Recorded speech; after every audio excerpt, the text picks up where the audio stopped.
Alrighty. Hello, everyone, and welcome.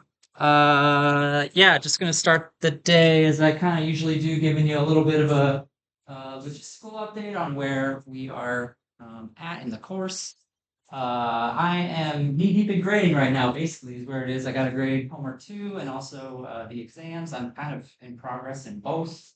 Hoping to have both done by tomorrow, fingers crossed. It might take me into Friday, kind of depends on which the kids are calling over me at home, but certainly chipping away at it when I can. I've already got actually significant chunks graded, just haven't posted the grades yet. I think I already explained why for the exam, and the homework grades are coming along too. So trying to get those done. I'm a little bit behind where I want to be. Sorry about that, but I promise you it'll be done in the next day or two, hopefully.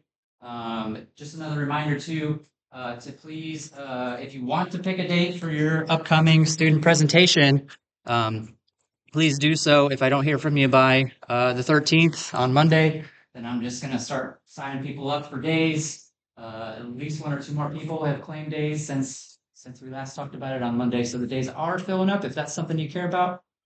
Same thing for the papers. If there's a particular paper you want, you should probably grab it or somebody else does, because those are starting to fill up as well.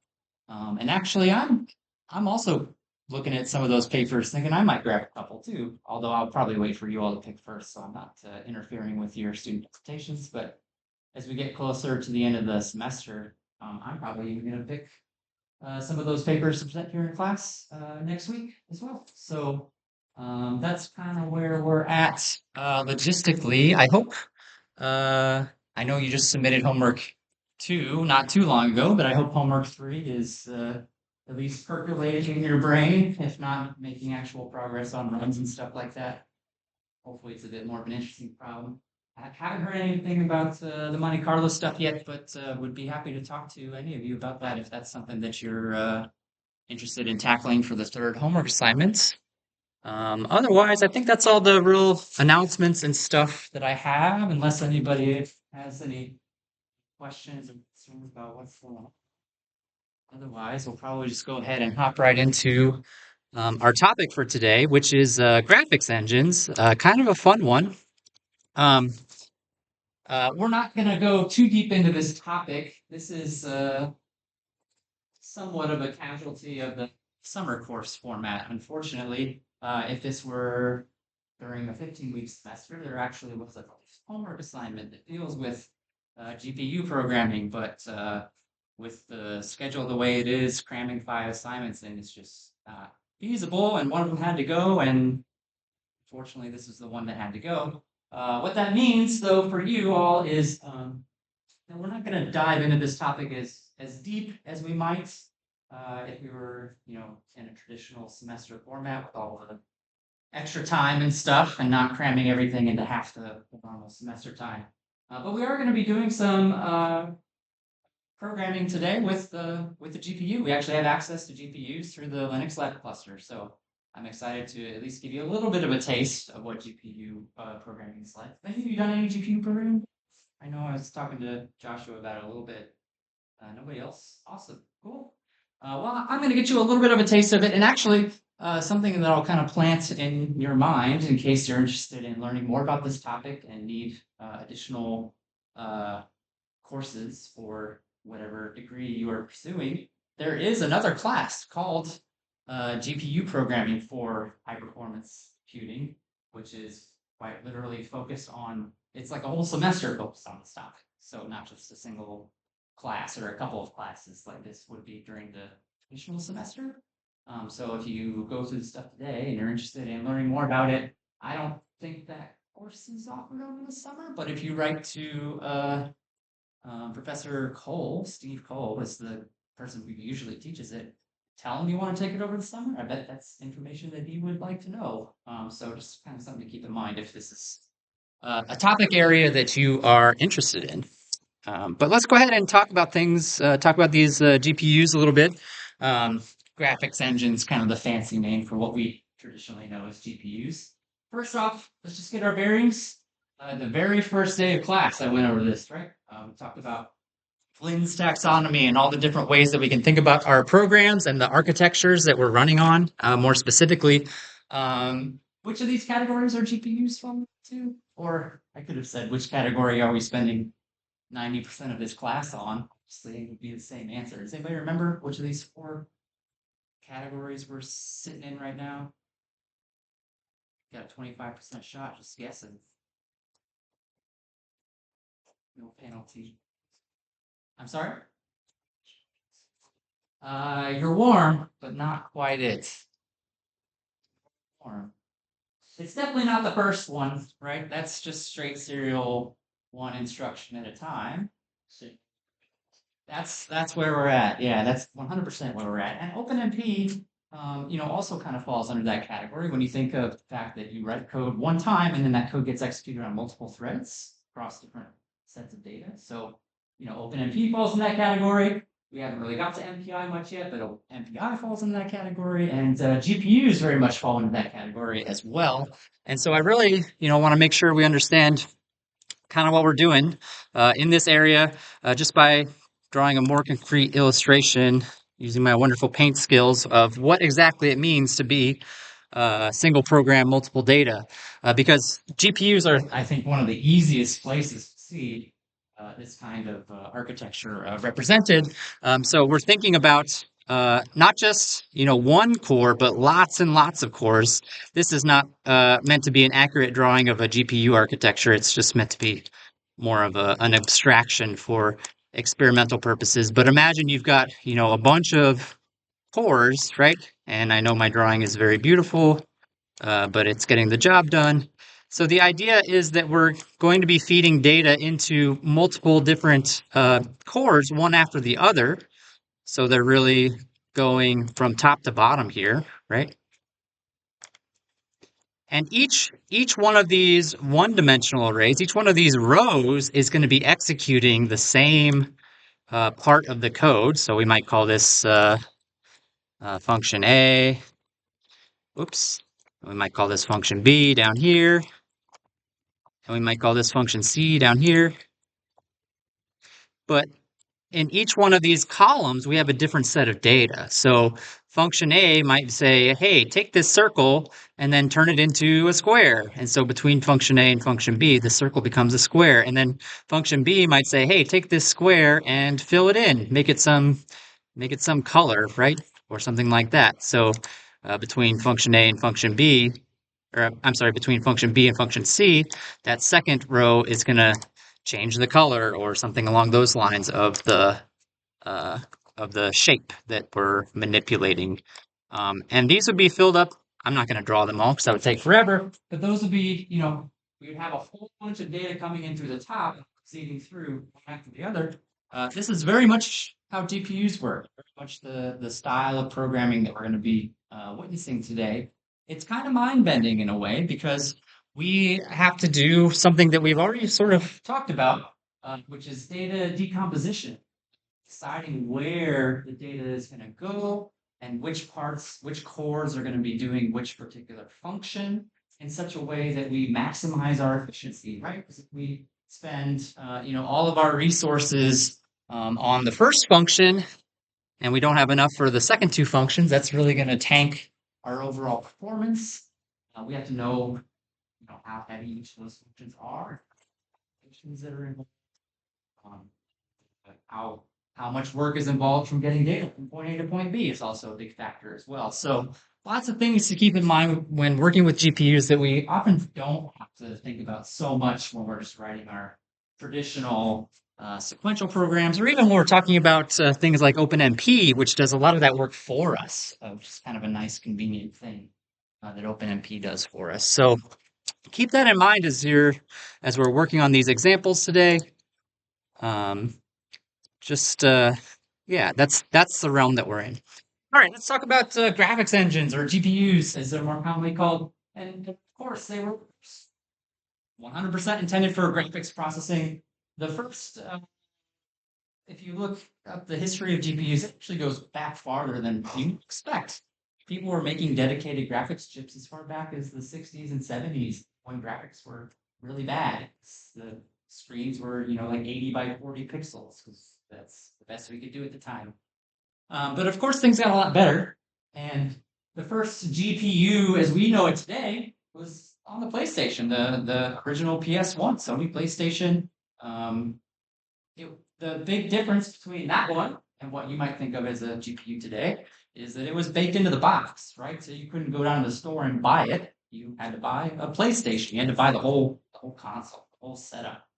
But there was a GPU in there, and it kind of makes sense why they started taking off around that time, because that was also the jump from a lot of games being flat and two-dimensional to becoming three-dimensional. So the mid-90s is when a lot of video games made that leap into the third dimension. PlayStation, Sega Saturn, Nintendo 64. I'm a big gamer, so that's not beyond the exam, of course, but I love talking about that stuff. So that's really what pushed graphics engines to become more and more of a necessity, more and more required. But then, the GPUs that we know today really came around the turn of the millennium there. You can see that NVIDIA, their GeForce GPUs first debuted in 1999. They beat ATI to market by a few months, I think, which was kind of a big deal back then, right? And these were very primitive compared to the GPUs that we know today, and were, again, intended solely for graphical purposes, mostly for gaming. Could also be used for 3D modeling and CAD programs and things like that. But were really primarily driven by the gaming world. So much so that when we eventually started to switch over to what's called general purpose GPU, using GPUs not just for graphics, but for number crunching. Somebody realized, oh, the stuff that's on that GPU is really just crunching numbers, right? What if I could use that to crunch, this matrix operation that I'm trying to perform? That's a lot of what they were doing with the graphics anyway. 3D simulations is just a big three-dimensional matrix in a lot of cases. So people started wondering how they could utilize those for non-graphical purposes, but they weren't really built for that.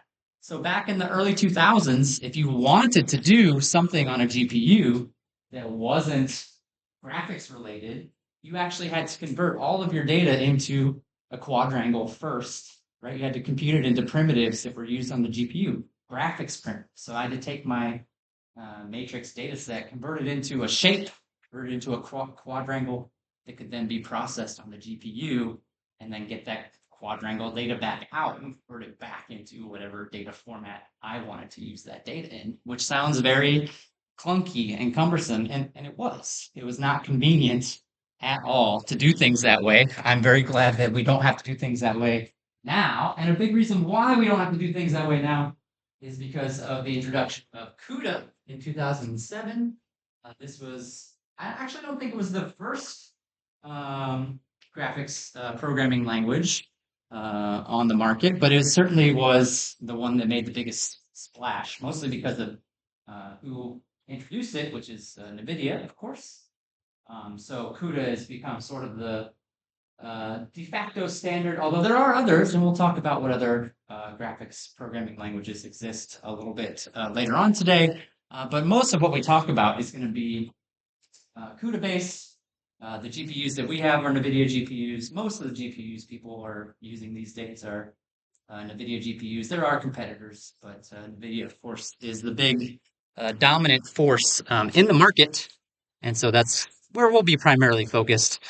Before we talk more details about the GPUs themselves, let's talk about their usage in high-performance computing real quick. If I can pull up the proper tab. Here we go. So yeah, there's a couple things actually I want to show you regarding the top 500 list and GPUs. For starters, if we just look at, well, let me do this 1 second actually. I want to pull up a list real quick first, or some stats about the list first. I wanted to show you so in the context of high performance computing, GPUs are known as accelerators. They are, the reason they call them that is because they're intended to speed up the traditional CPU computations. They're trying to do the kinds of computations that we certainly could do on a CPU, but we're trying to speed them up, trying to make them as fast as possible. So within that realm, we do call them accelerators. And if we look at the list of accelerators that we can see on here, what you'll notice is that NVIDIA, of course, has a big old dominant share. That's these two big chunks, with AMD coming in second, but then more NVIDIA over here, right? So there's still tons and tons. And then there's Intel getting their little tiny sliver of stuff, and then more NVIDIA after that. So NVIDIA dominating the HPC market just as much as the consumer graphics market.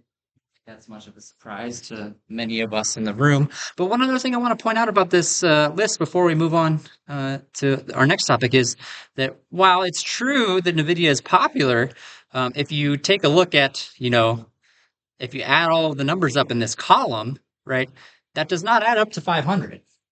There are 500 computers on this list, right? It's called the top 500. But not all of them are using accelerators. Not all of them are using GPUs. A good chunk are. I think that gets you to around half-ish.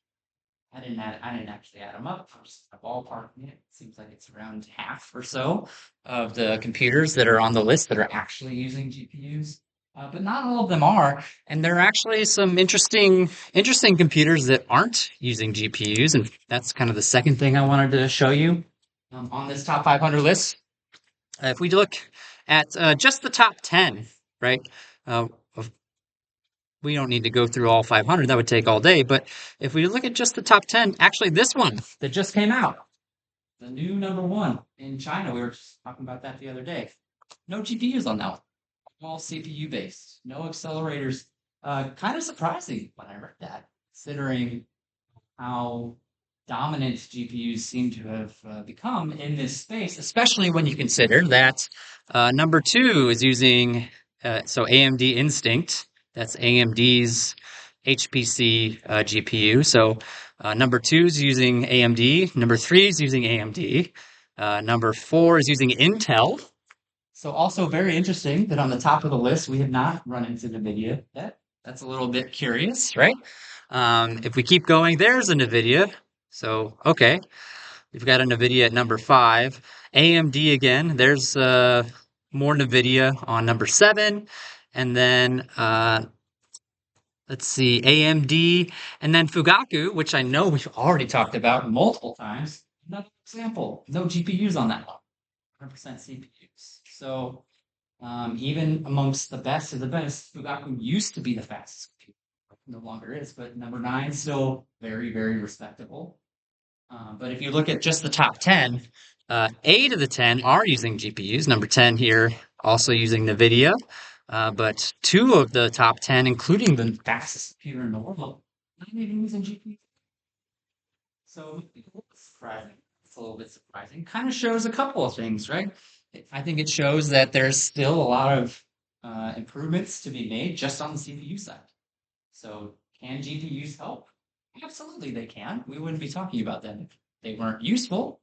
But still a lot of progress to be made without even worrying about them. Still a lot of progress to be made just on the pure CPU side, as evidenced by the fastest computer in the world. Another thing that's kind of interesting to think about is they're hard to use. They're not easy. They're not straightforward. The programming model is very different, as we're about to see. We'll take a look at some of the very, very simple CUDA examples. And I'm going to talk about that actually towards the end of the class today as well. Using GPUs effectively is much more difficult than using CPUs effectively, I would argue. In some sense, because they're newer. They haven't been around this long. So we're still kind of figuring out how to use them in the best possible way. But yeah, lots of interesting things to think about. I don't know why AMD is making such a high showing here on the top 10. I kind of try to do a little bit of research on it. And the best that I can think of, you'll notice that a lot of them are United States machines that are using, AMD. This one's using Intel, which is perhaps even more surprising than AMD. But a lot of the ones that are using, that one's in Italy, but oh, and see, there's a U.S. one. I was wondering if, maybe the United States government has a contract with AMD. Let's guess as to why we're seeing AMD, but Italy also was using AMD. the GPUs on theirs, and some of the US ones are using NVIDIA. So I don't know. There's more to the story. Um, I don't work for the government, so I can't really say for certain why there's so many AMDs up here, but clearly the larger share is NVIDIA. They're doing very well in the space, and I expect them to continue to do very well in the space. Um, okay, so let's talk about how we actually use GPUs. Just talking more in a general sense. Of course, this applies to high performance computing, but I'm going to talk about GPUs in a very general sense, so that we just understand the basic functionality of them. They can't run by themselves. Anybody who's built a gaming computer knows this, right? You can't just plug in a GPU and call it a day. They have to operate within a system. They have to be connected to a CPU. The CPU is what we typically call the host. And then the GPU is controlled by that host. So that means that when we run code that operates on the GPU, it's actually the CPU that is calling the functions that are running on the GPU. So the GPU cannot operate in of itself.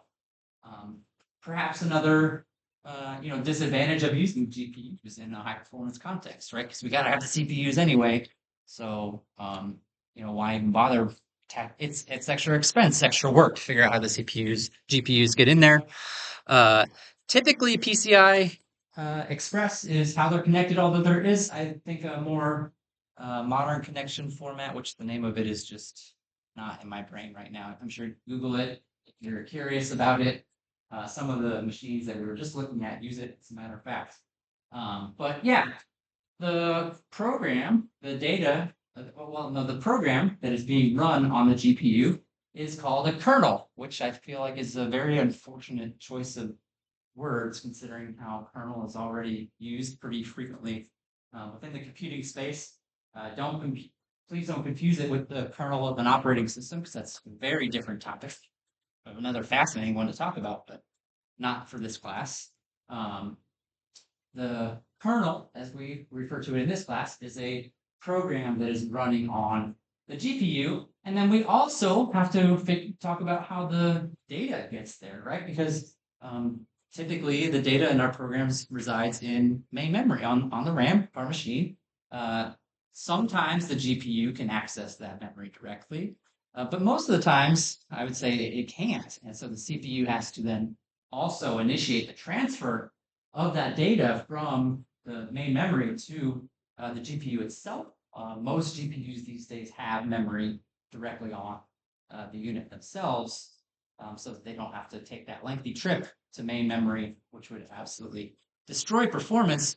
But that transfer does affect things, right? It's typically done in one big old transfer right at the very beginning, so that we're not making lots of trips back and forth. It is not a cheap trip. The latency is pretty high. So we try and just get it all done in one big shot, so we don't have to worry about it after that point. And we're going to talk about that when we take a look at some coding examples a little bit later on today. So here's the architecture. This is a very generalized architecture. There are differences, right? This is not meant to represent all GPUs. It's meant to represent a typical-ish GPU. Some of the GPUs they're releasing these days deviate from this pretty significantly. They're adding multiple types of cores and things like that, which is pretty cool stuff. But we're going to keep it pretty simple today. Just try and get the basics down, right? What we're looking at is this big section right here. So we can see here's the cache or the memory that's available to the GPUs. And then these guys are all the different cores. So what really stands out, really makes GPUs stand out from their CPU platforms, is just the sheer number of cores. If you can think of even a high-end CPU having, maybe 32 cores on it would be a really fancy one. GPUs are going to blow that away. Thousands. They're not going to be the same kind of core, though. So that's a very important thing to understand. The cores that you find on a GPU are much more stripped down. They're typically much more focused on a particular kind of operation. They aren't going to be doing all of the same things you do on a CPU. They're going to lack a lot of the bells and whistles that we kind of take for granted on CPUs these days, like branch prediction and oh gosh, what else? Even support for various data types, right? GPUs are typically focused on numeric data types, so string processing on a GPU kind of iffy, not really suitable for the platform. CPUs are great at that kind of stuff, though, of course. So these are very stripped down cores, but there's a ton of them, which for our purposes is great. They can do floating points. They often can't do floating point at the same precision that we typically expect. So oftentimes we're looking for 32-bit floating point or 64-bit floating point, 32 being kind of the bare minimum. GPUs might even set that down to 16-bit floating point, which is a sacrifice that a lot of places are still willing to make. And there are lots of tips and tricks that you can use to help work around the loss of precision from working with GPUs that we're honestly not going to go into too much detail today. But is another reason why other benchmarks besides LinPack are starting to become more common. I mentioned on Monday that there's one that uses mixed precision, and that's precisely why, right? To try and make it more accurate to a system that has both CPUs, which can do the full 64-bit precision, and GPUs, which typically cannot at that level of precision. They're more lightweight cores than the CPU counterparts. And so down here is the memory. So they each have their own local cache, which is obviously what we want to use if we can. But then GPUs typically do have their own memory as well as some assembly and execution managers up here at the top. I'm not too interested in those. What I'd like to show you next, though, is kind of the architecture of so this is meant to be kind of zooming in on just one of these blocks right here.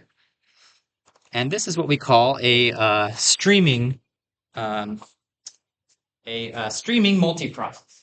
So one of those blocks, just one of these rectangles, right, with the green and the gray and the blue, is what we would call a streaming multiprocessor. And this is a zoom in to just look at a single streaming multiprocessor.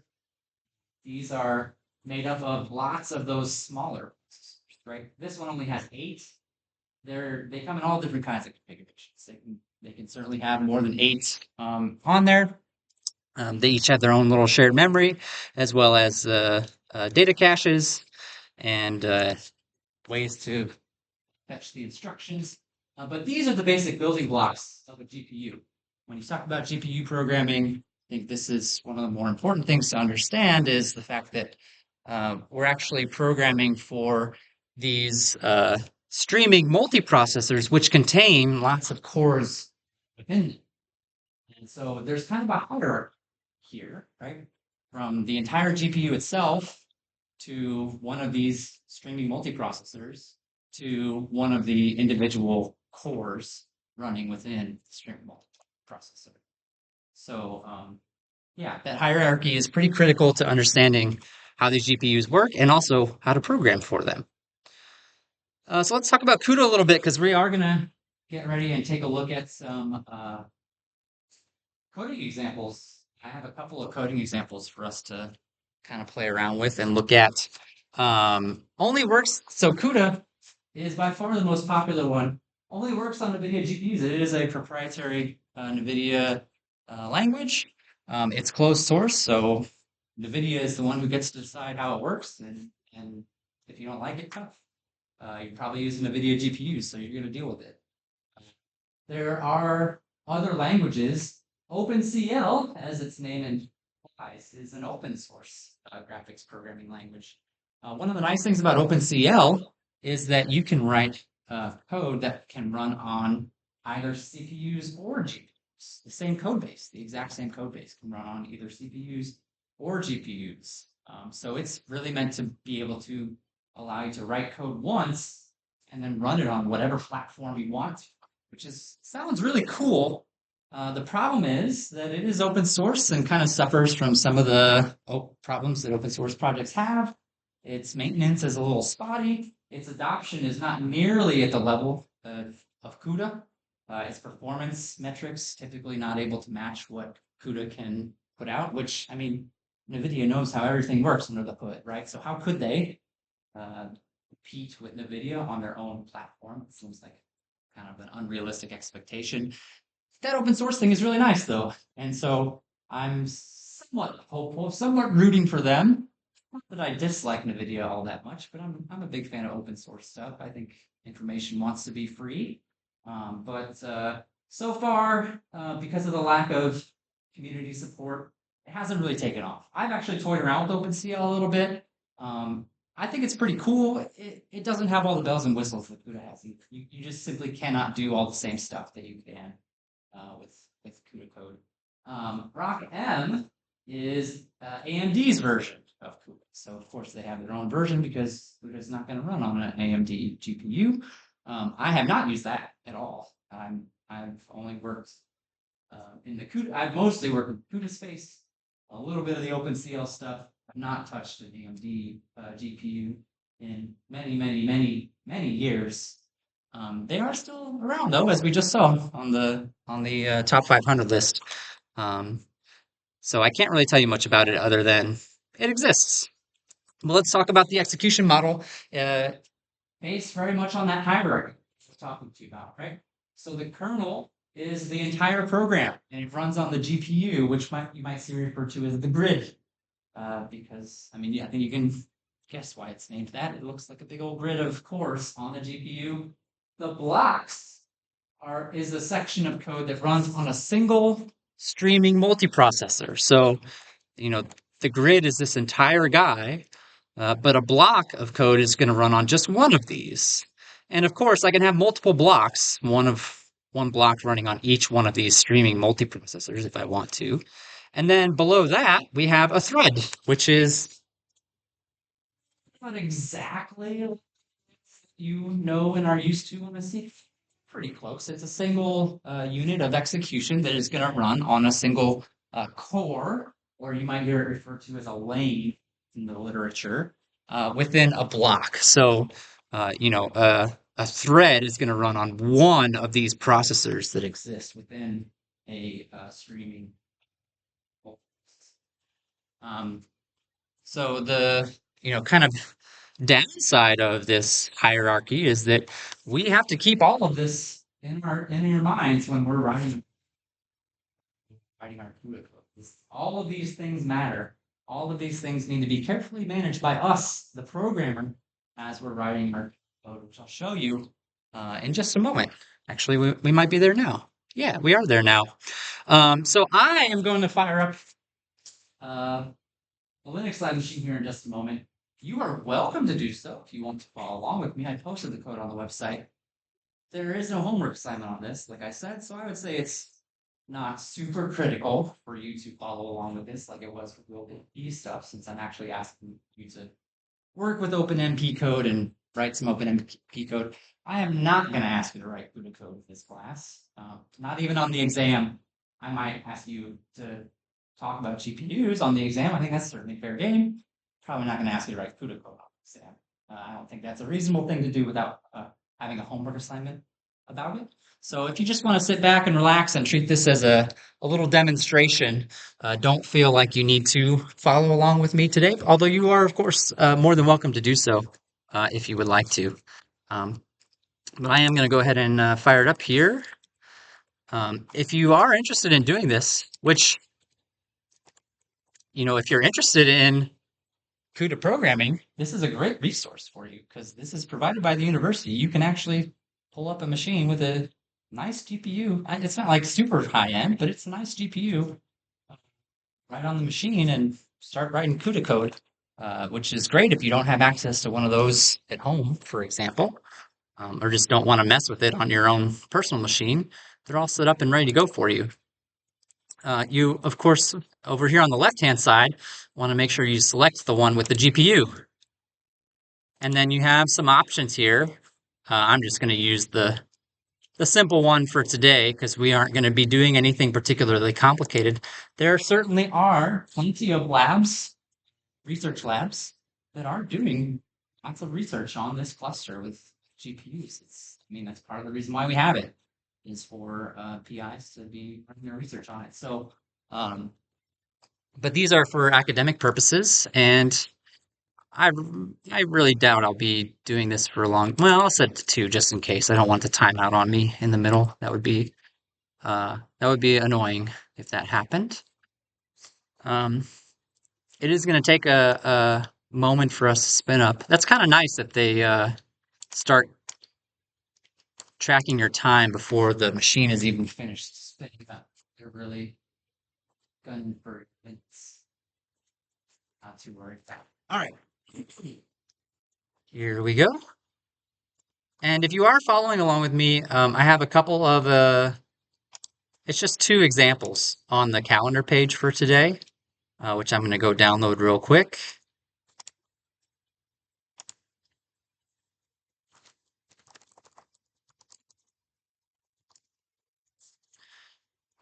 Okay.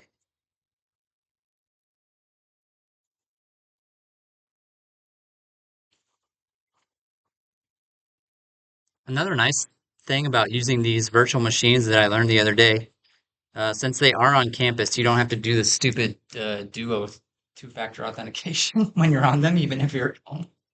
It's kind of a nice little shortcut. All right. Download these examples real quick. One of them is super, super, super duper simple and straightforward. It's just a typical Hello World program just to get us, kind of oh, I already had this on here from, cool. I didn't even need to do that. I already had them on here from when I was testing out stuff before.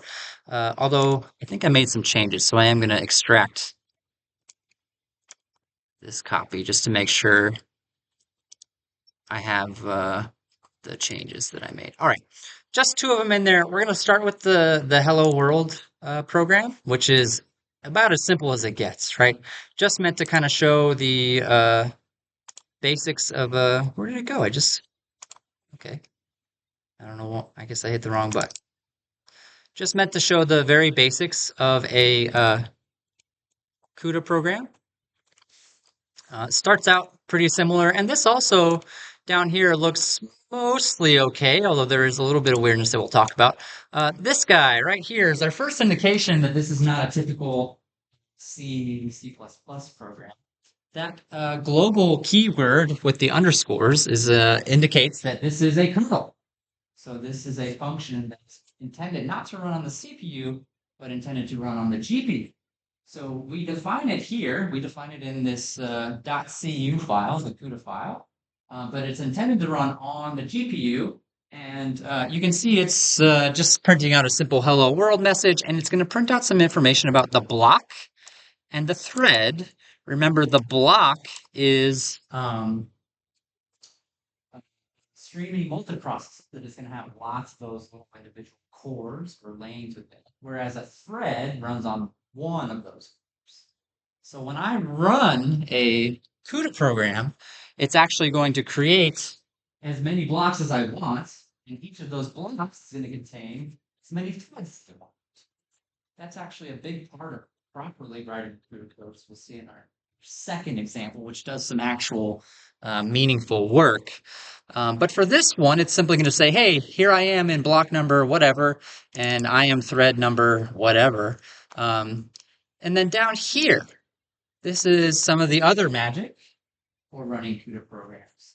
When you see those triple angle brackets, that is making a call from the host to the CPU. So I'm sorry, to the GPU. So the CPU is the responsible party for calling this kernel, and that actually effectively runs it on the GPU.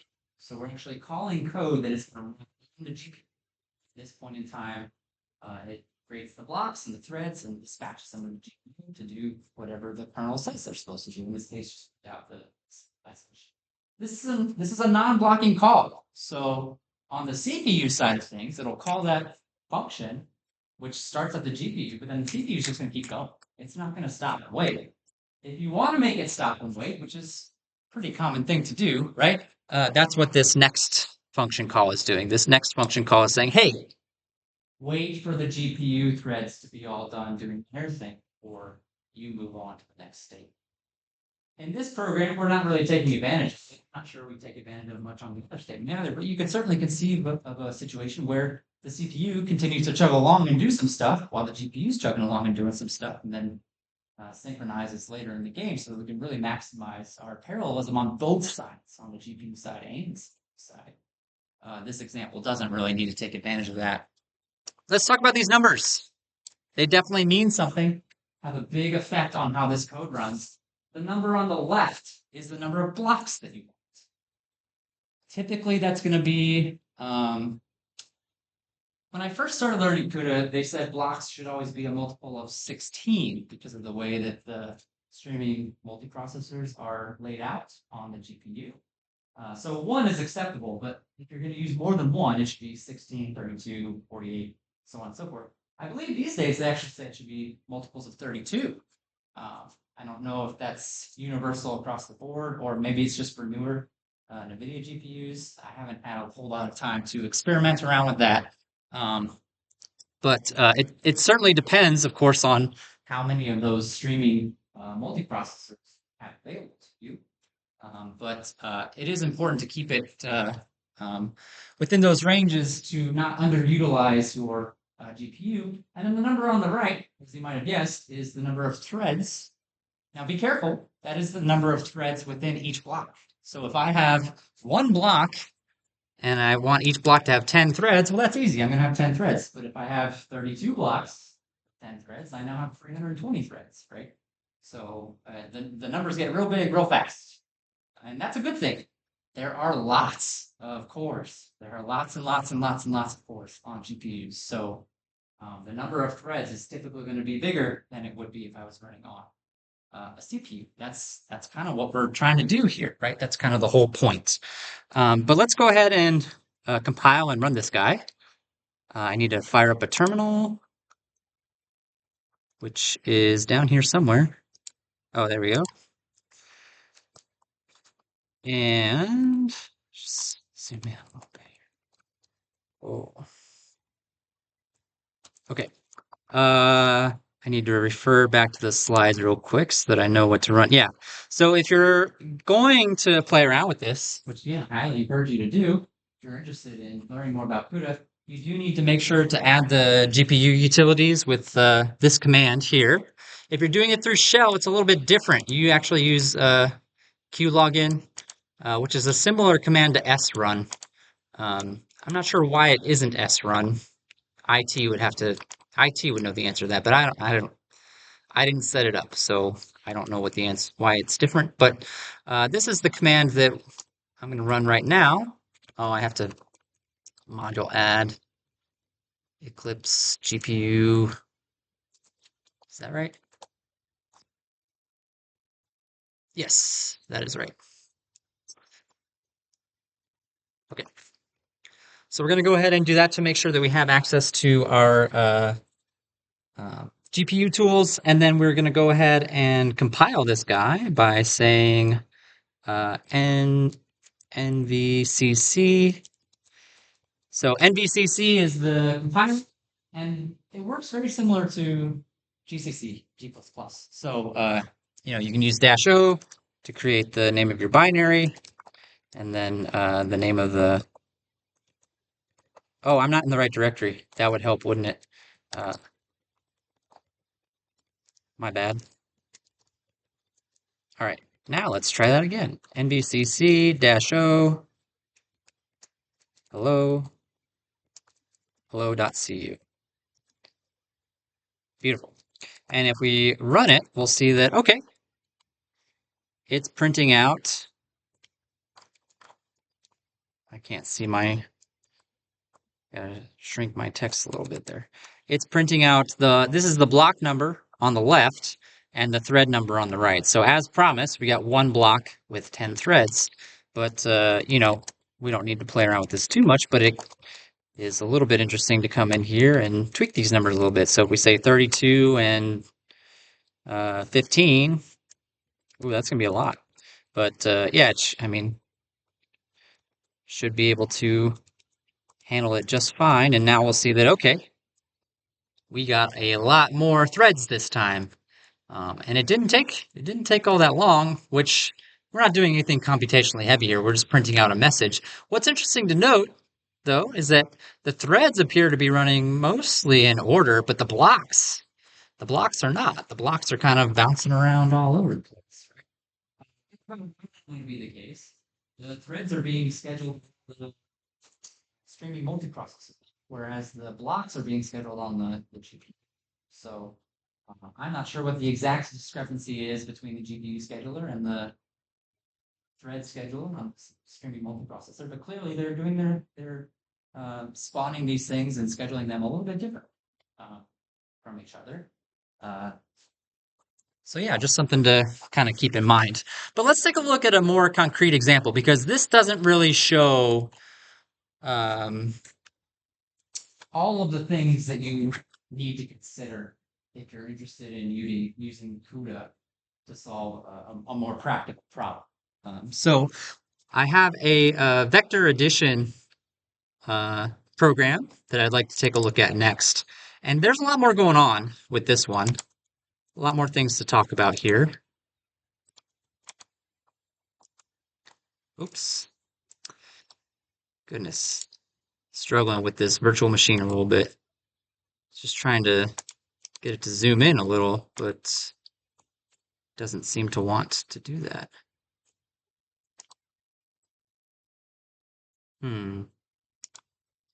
Well, all right. I'm just going to open it in Vim instead because I kind of like Vim better anyway.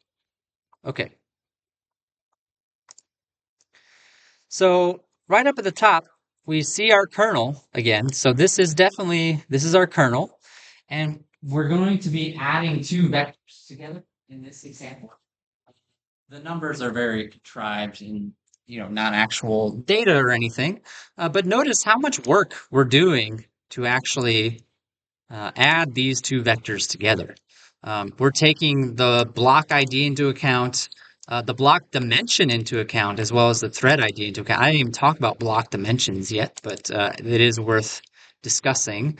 I have a slide that shows why we're doing things this way. Here's our vector addition example.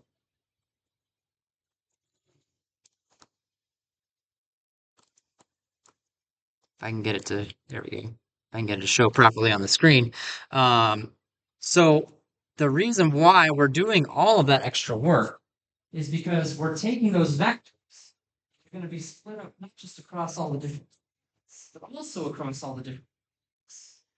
So I have two vectors. I really just need to add them together. One element from this vector adds one element to the other vector and store it in the third vector. It's very simple, very straightforward. Would be, a single for loop. It's a very simple for loop done not on the GPU, but on the GPU, we have to remember that, okay, I want to make sure that each thread gets a unique value, right? And if my vector has, 100,000 elements, how do I ensure that all of those 100,000 elements get computed in an organized way without recomputing some of them multiple times or accidentally skipping some of them, which is very easy to do on the GPU if you're not careful about how you set these problems up.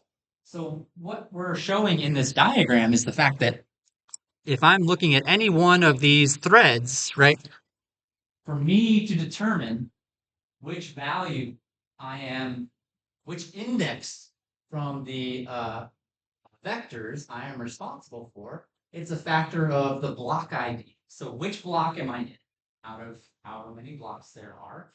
So in this particular example, I'm in block number 2. This tells me how many blocks there are total. So how many total blocks are there? Which again, we get to specify what this is, right? That's the number that we tweak in the code. So the block number that I'm in multiplied by the total number of blocks plus the thread. I'm sorry, wait a second. This is not the total number of blocks. This is the number of threads per block. I misspoke. My apologies about that. The block that I am in times the number of threads per block. That's the dimension of the block, plus whatever my thread is. So if there's 256 threads per block, and I'm in the second block, I need to multiply those two together, add my thread number, and okay, I am responsible for adding index 515 from the first vector to index 515, second vector, and storing an index 515. So, and each thread is computing this, right? So this is another example of the owner computes rule, where each thread is responsible for figuring out, hey, based on this information, here is what I'm responsible for. But it's a bit more complicated than the owner computes rule that we were looking at with threads, CPU threads, or OpenMP threads for that matter. So going back to the program, you can see that, okay, I am responsible for this index, but wait a second, if there are more indices than there are threads, I need to figure out what my next one is too. So not just the first set of values I'm adding together, but then where do I go at? So in order to figure that out, we need to compute what's called the stride, which is basically how big I'm going to jump from the first index I compute to the next index that I compute. That's based on how many threads there are per block, as well as, let's see, the grid dimension is the total, this is the total number of blocks. So I'm taking the total number of threads per block times the total number of blocks, which should give me the total number of threads that are executing at one time. Total number of blocks times the threads per block. So if I started executing at 515 and there are, I don't know, 1024 threads, then I should jump 1024 after my first value to make sure I'm not overlapping with any other threads. This is all, again, extra work that we're doing just to make sure that this computation works properly on the GPU. This for loop here then uses that stride value to make sure that each thread is computing the proper values. Also note that load balancing is a thing. So if my vector doesn't match it, isn't evenly divisible by the number of threads, then there's going to be some threads that are doing more work than other threads, and that's generally bad. So other things to try and keep in mind. Maybe you have control over that, maybe you don't, right? It kind of depends on what your data set is, what your GPU is, how many threads it can handle at a given point in time. Lots of different factors that go into it. That's not the only extra stuff that's kind of going on, though. That's our kernel. If we were just doing straight up vector addition, right, we wouldn't bother with any of this stuff. We would just write a typical for loop. If we were doing it sequentially, right, we should say for I is 0, I less than n, I plus plus, and do it that way. But with all the GPU, we have to make sure that data is organized, make sure it's all being distributed properly. The threads are working on the proper values. But there's more. So we can see that memory is now a factor. We weren't doing any computations or accessing memory at all in the last program. We were just saying hello. So that wasn't a factor last time. But this time, those threads need to access X and Y in order to do the computations, right? So these are allocating memory on the GPU, or it's actually what's called unified memory. You can see the comment there.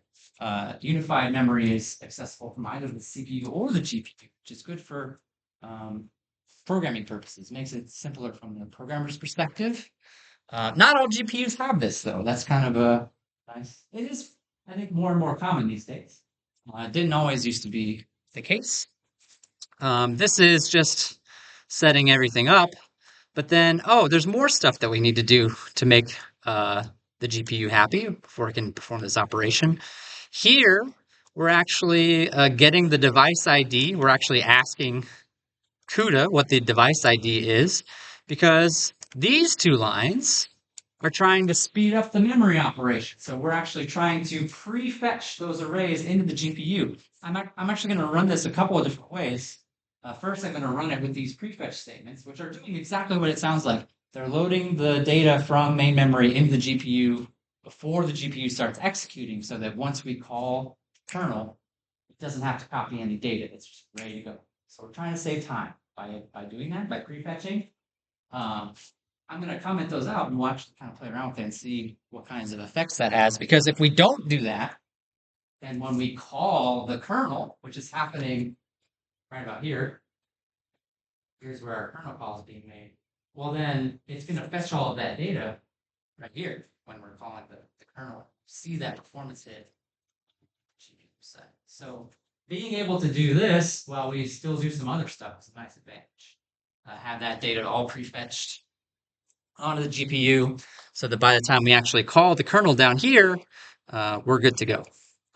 And so we're doing some fancy arithmetic here to make sure that the number of blocks that we have is of an appropriate size. So making sure that we don't have more threads than we need necessarily, n is the size of our vectors. Excuse me.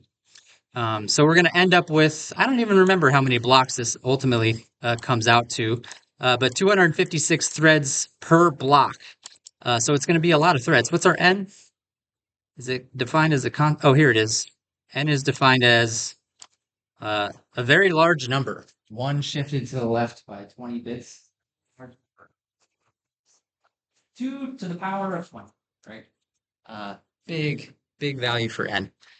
So it's going to be a lot of blocks and a lot of threads per block. Let's see, where were we? There's that call to synchronize. We already talked about that one again. And then the last thing that's a little bit different than last time, because we had to malloc that data at the beginning, we also had to call free at the end, so we're not getting memory leaks on the GPU side, which is a fun thing to think about. Memory leaks are never a good thing. That includes the GPU. So unfortunately, to my knowledge, the CUDA will not, there's no extensions or libraries that will manage to bring for you, like some C++ things can do memory management for you these days, but you still got to do it yourself when you're working with CUDA, at least as of this moment. So yeah, I want to take this for a spin. As I said, I'm probably going to run it at least a couple of times to show you the difference with and without prefetching, but there's a couple other things that I would like to touch on with this as well.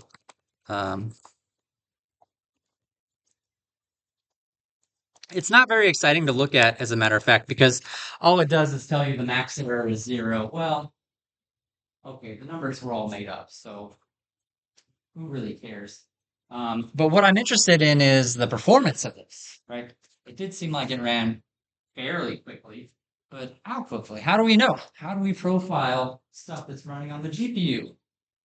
Spoiler, it's not, you can't use tau, right? You can't use perf.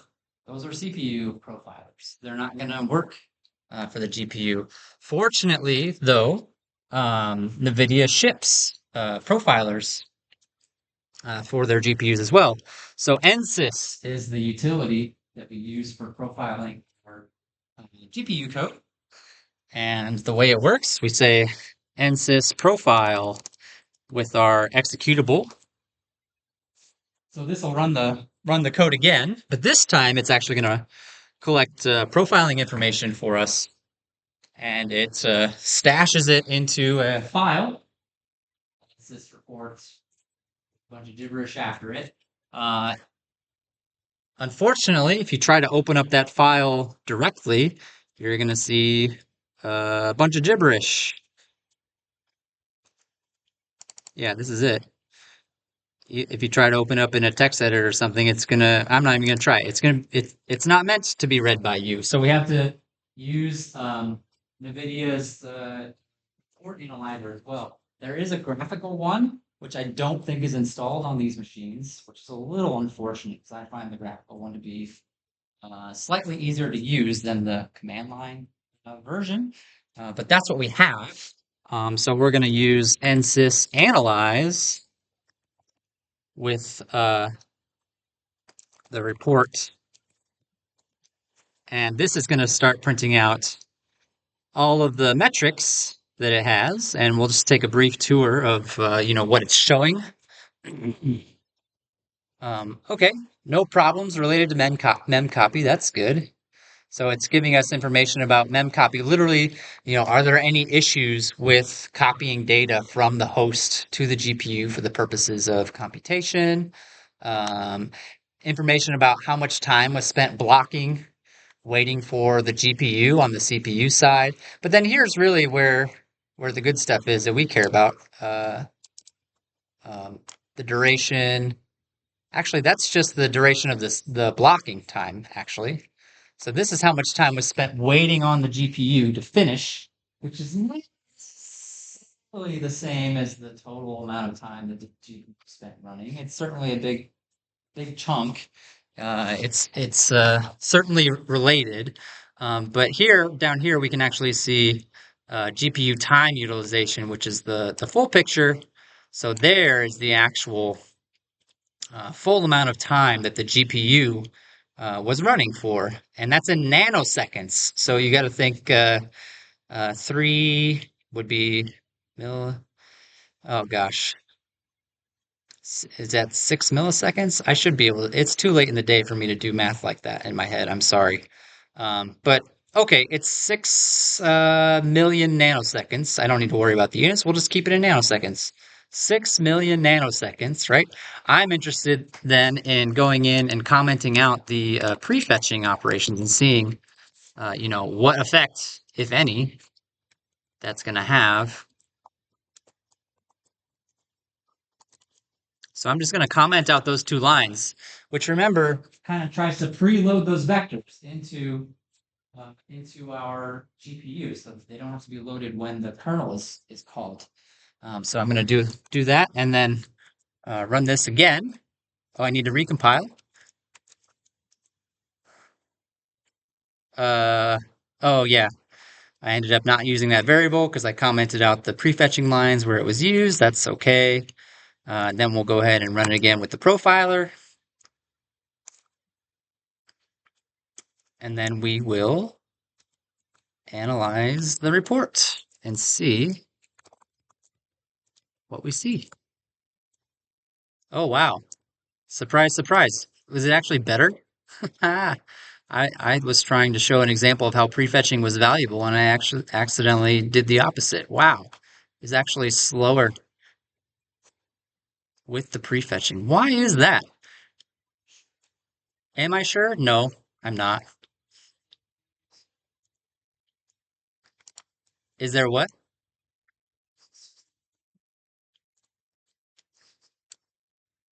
Uh, it's the same number of, oh no, this is actually three, three. It's 6 million, and this was also 6 million nanoseconds. This is 6.3 and this is 6.0. So this is oh so slightly faster without the prefetch. I'm a little baffled by that, to be honest with you. That one blew up in my face, but I'm sure there's still something to be learned for it. Even, well, especially mistakes are great learning experiences. Where did this go? I mean, we could try it again. Maybe it was just a fluke. Maybe it'll give us a different result if we try it again. Port 3. Nope. It's even better.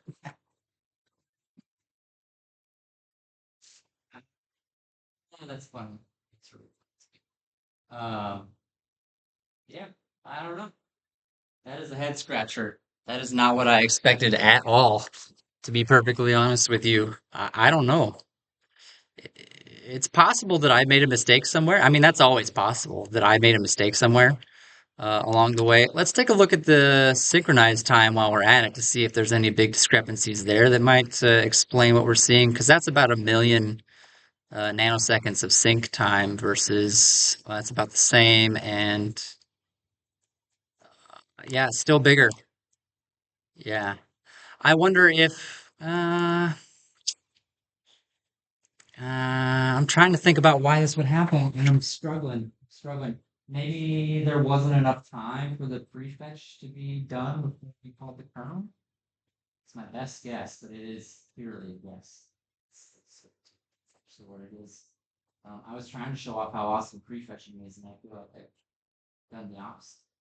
I was going to say maybe the data set isn't big enough to fully utilize prefetching, but we saw the value of n is gigantic, so it seems like it should be. Um, Did I? I did recompile. Yeah, I did. I did recompile. I did. I wasn't expecting the difference to be significant. I wasn't expecting a huge difference. I certainly wasn't expecting it to get worse. I was expecting it to get, uh, I wasn't expecting it to get better without the pre-push. I was expecting it to get oh so slightly worse. And instead it got, I mean, it's not even a ton better, but it is clearly running faster.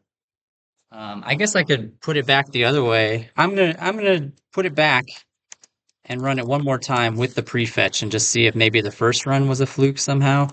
And if not, then I'm just gonna say that I blew it or didn't set it up properly or something.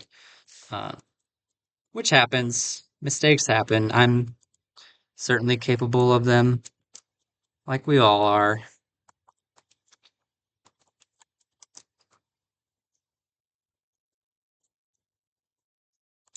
All right, we're doing report 4 this time. Yeah, I mean it's faster than the first one. The first one was 6.3, but still not as fast as either of the ones reported without prefetching. So a little bit confused about that. And you can see the time spent waiting for sync is also longer. A little bit confused about that. I've I mean I've got some kind of guesses as to why, but I'm a little bit baffled. I might do some more research on this and circle back next week if I come up with some better answers for you. Um, I'll certainly be thinking about it in bed later tonight when I'm staring at the ceiling.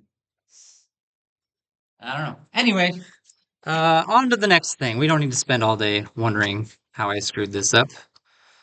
Uh, okay. Yeah. So, this is actually perfect. Yes, this would be a great time for us to take our customary break. I know that you didn't actually, maybe you didn't actually load up the Linux lab machine, run the code, but even if you didn't, you could even do some quick Googling, right, to think about these exercises. Let's take our traditional 10 minutes, and while you're taking your 10 minutes, think about these exercises, talk to your neighbors about these exercises. We'll chat about these real quick, and then for the remaining chunk of class, I'm going to discuss a paper related to this. So we'll regroup at 6:52, let's call it.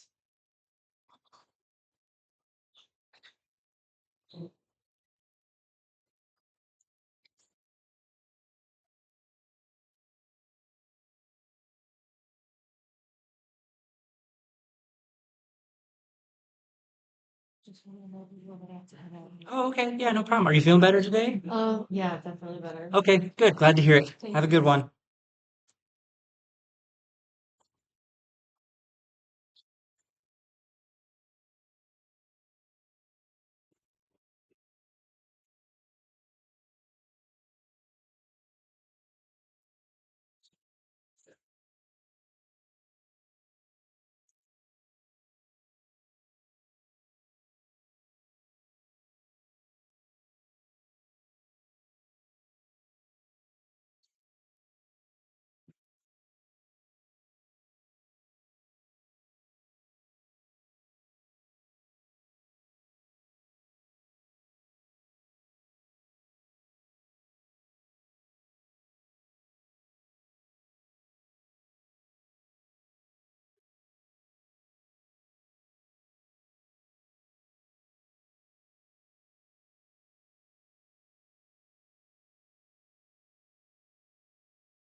Only to be able to see every model, which part is yeah.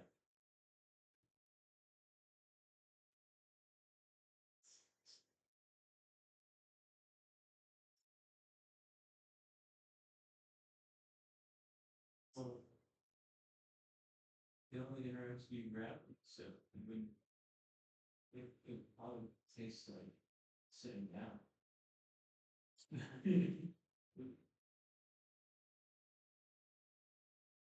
You understand? Yeah.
Inside the sport is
That part is very big.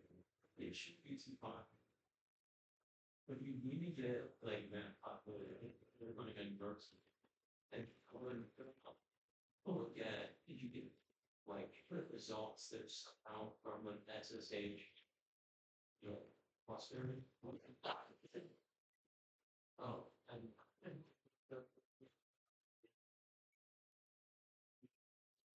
yeah, it's just like oh, that's what I did. One of those with having fucking up. So when I think one of those, I figure out you would figure out that you know what is much fun.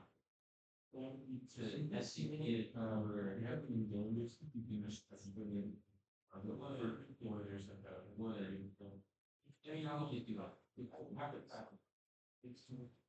and that's the because you need some way to be alive in order to verify like and the right you know the size CSE5606.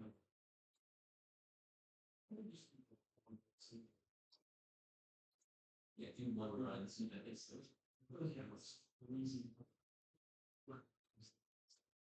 I'll leave it great. So, it's not like. But you can see the there's and it's like small, really, you feel. And it's junior where it's. It's just a big, it's just a discouraging. Yeah, with the help too.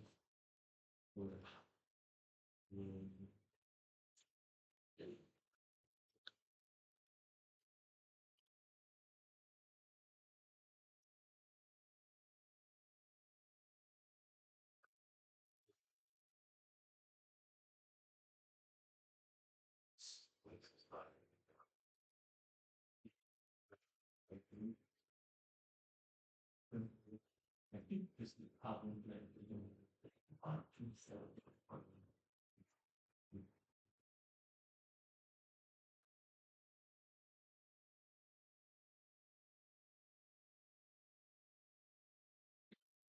All right. Hello, everyone. I was trying to figure out what went wrong over the break, and may have found a little bit of useful info. I tried messing around with the memory management a little bit and managed to make it even worse. So that was fun. But then after doing some research online, I came across some people who are probably more experienced with this kind of thing than I am, who said that if you are launching lots of kernels that are very small, which I would consider a kernel that we were running to be pretty small, that prefetching can actually make performance worse because all those small kernel launches are going to be just providing extra overhead basically when they're trying to access the memory. There's other things that I think could potentially be complicating things as well. The unified memory that I was talking about is virtual memory. So there was mention of the fact that page faults can happen, which will actually make performance worse if you're doing prefetching in certain conditions because you'll end up hitting page faults more frequently. And I still don't know exactly what is the specific issue that caused what we're seeing. However, I do feel a little bit better knowing that I'm not the only person who's noticed that prefetching can make things worse sometimes. So, while maybe not quite the lesson that I was hoping to impart with that example, certainly a lesson is just coding on GPUs is more complex than the traditional coding models that we're used to working with. I don't think there's any doubts about that. It takes some more thought, takes some more care. Definitely have to be more careful about how you are writing your GPU code and managing the memory of the GPU when dealing with these very powerful tools. Let's talk about these questions real quick. We actually already saw this one earlier, and I kind of already talked a little bit about it. I don't know if anybody was able to find a better explanation. I was able to get clearly the threads were printing out in order. The block IDs were not. I don't know if anybody dig into that one a little bit more, trying to figure out a more concrete answer as to why that was the case. I suppose I could Google it real quick, but I'm honestly more interested in talking about the second one, because all of the references that I was using to thread IDs and block IDs were to the X dimension, but there's also this Y and Z dimensions as well. Anybody figure out why those, or did anybody? So I don't know if you actually ran the code, but if you did print out thread ID on dimension Y or Z, it would have said 0. Pretty sure. Anybody figure out what these are for? If we do a little googling. So on the example that we were looking at, I think it kind of makes sense why we would only use X. We were only dealing with vectors, which are single dimension grids. But if I was dealing with 2-dimensional or 3-dimensional data sets, then that's really where these would come into play, as well as the blocks. It's meant to help us make the execution of our kernel more closely aligned to the dimensions of our data set. This, as you might imagine, increases the coding complexity even more, however, because I'm now not just dealing with, 10 blocks with 256 threads. I'm dealing with 10 blocks on the X dimension, 10 blocks on the Y dimension, and maybe 10 more on the Z dimension, all with 256 threads, which really starts to blow things up real fast. And I still need to make sure that those threads are coordinated and not hitting duplicate locations or skipping locations by accident. I need to make sure those threads are evenly computing all of the data across all 3 of those dimensions. So does add additional coding complexities. I don't have an example of that. We're not actually going to go into that, but that is the real heavy duty stuff. GPU program. Yeah.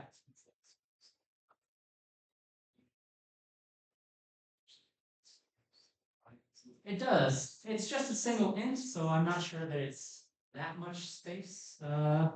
It may not even be a full 4-byte int. I'm not sure how the int representation works on the GPU itself. I'm sure it's in the docs somewhere, but they definitely do have an X and Y or a Y and Z dimension, whether we're using those dimensions or not. Yeah, these are structures provided directly by the Ferrari thread. So it is there, definitely. Mechanisms between threads and CUDA? Between threads and CUDA? Or blocks to, how ask, flag this block is processed, don't process this. I think I kind of understand what you're getting at. So like First come, first serve.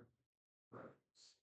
So, I mean, in the examples that we've seen, and the majority of the examples that I've seen when working with CUDA, we just don't worry about that because the code is crafted in such a way to ensure that each thread is hitting each value once without any overlap. I mean, that's kind of part of the deal. But there are more complex situations that you can run into. One that is maybe not exactly what you were asking, but is still an interesting one to think about.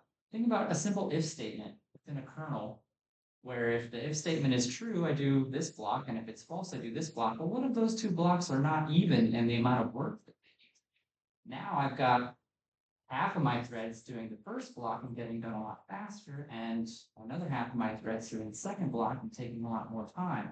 That's going to really upset load balancing. I think there are directives that you can use within the kernel to tell threads to wait for certain points, because if half of my threads are blown through that if statement before the other thread half are, that could cause further computation problems later on down the line, for sure. It gets real complex. Like I cannot overstate how complicated this kind of programming can be, which is again why I'm going to recommend, if you're interested in this stuff, take a look at the GPU programming class that we offered here. I wish I knew what the course number was so I could tell you in more detail, but I know Professor Cole is the one who traditionally teaches it, and honestly, I might be on the list for teaching that course one of these days, eventually. But as of the moment, I'm not scheduled to teach it. But yeah. So, any other questions before we move on? Thanks for asking the questions, by the way. I love it. Love addressing your questions. Great. So what we're going to do for the remaining time that we have is talk about a paper. So the paper that I want to talk to you about, I actually posted it uh, on Canvas as well. If you want to take a look at the actual paper itself, it's right down here. It was published at not the big supercomputing conference. I don't you probably remember we had the big supercomputing conference in St. Louis last year of all places. Jensen Huang himself came down and was handing out GPUs to people because that's what he does. Next year it is in Boston. I don't know. It moved from you, but last year was in St. Louis. This paper was not presented at the big supercomputing conference. It was presented at a smaller supercomputing conference called PIRC. I'm not sure how you pronounce that, which I believe was in New York last year. And it's all about analyzing GPU utilization. So is really just trying to quantify how well are we using GPUs on actual high performance computing programs. Hopefully we're doing a good job, right? Ideally, the result of the paper would be like, yeah, we're doing it. The GPUs are all being used at 100% capacity and everybody's using them properly with every single job that we run. I think that's probably a bit idealistic, but let's jump into the paper and talk about it. Okay, here we are. So, GPUs, I think I've illustrated today already, are much, much different than CPUs in terms of how they allocate resources, how they schedule the kernels, the threads, and also how we optimize, because optimization is just, you have to take the whole picture into account. So, as I mentioned, the goal of this paper is really just trying to answer the question, how well are we utilizing our GPUs? And actually, I think maybe a slight criticism of this paper is that they don't really answer this question too much. How can we improve the utilization? They give a couple of very slight suggestions on how we can improve GPU utilization, but for the most part, they just say, that's not really what we set out to try and figure out. We just want to figure out if we're using them effectively. We'll let other people figure out effectively, which is maybe pretty reasonable. You can only do so much within the context of one paper. But let's talk about what they did and how they did it. So the methodology that they used, this team is from Berkeley in California, and they analyzed jobs that were run on the Perlmutter system, which is very, very, a good machine. Currently number 34 on the top 500. Clocks in at 79 petaflops, which honestly, if you think about it, is a pretty quick drop off from the top of the list. Remember that machine that just came out was at about 2 exaflops, which would be 2,000 petaflops. So you can see how fast it drops off from the top of the list at 2,000 petaflops down to 34 at 79 petaflops. There's a pretty big cliff from the top 10 down to the bulk of the list there, but still far better than any computer I've personally interacted with. Certainly has 888,000 cores. That's not exact. That's approximate. There are 3,000-ish compute nodes, which are pure CPU nodes, so no GPUs involved at all there. They have 128 cores each. Obviously, that's not really the focus of this paper, but the real focus of this paper are the GPU nodes, which was at about 1,500 as of the writing of this paper, but actually, when I was doing research, I noticed that they have added a couple hundred more since then. So they've beefed this machine up even more. I think they're up to 17 or 1,800 GPU nodes now. Made it even more powerful. It'll be interesting to see if it goes up a little bit on the next top 500 list as a result. And each one of those GPU nodes has 4 of these NVIDIA A100s. I've got a picture of it right here. These are high-end NVIDIA GPUs. In fact, honestly, calling these GPUs feels almost a little disingenuous. You're not going to buy one of these for your gaming, right? That's not what they're for. GPUs are really becoming sectioned off into two markets. The consumer gaming market, of course, is never going to go away. People will love playing video games. They're going to still want to have shiny graphics on their video games. But when we talk about GPUs in the high performance context, it's really almost not the same thing anymore. They've diverged that much. This is a specialized GPU specifically to accelerate the kinds of computations that we expect in high performance computing. And while there certainly is some similarities between those two categories, that they're very different in a lot of other ways. And that you can tell in the price. These things are expensive. They're not cheap. They're very high end, top of the line pieces of hardware. So,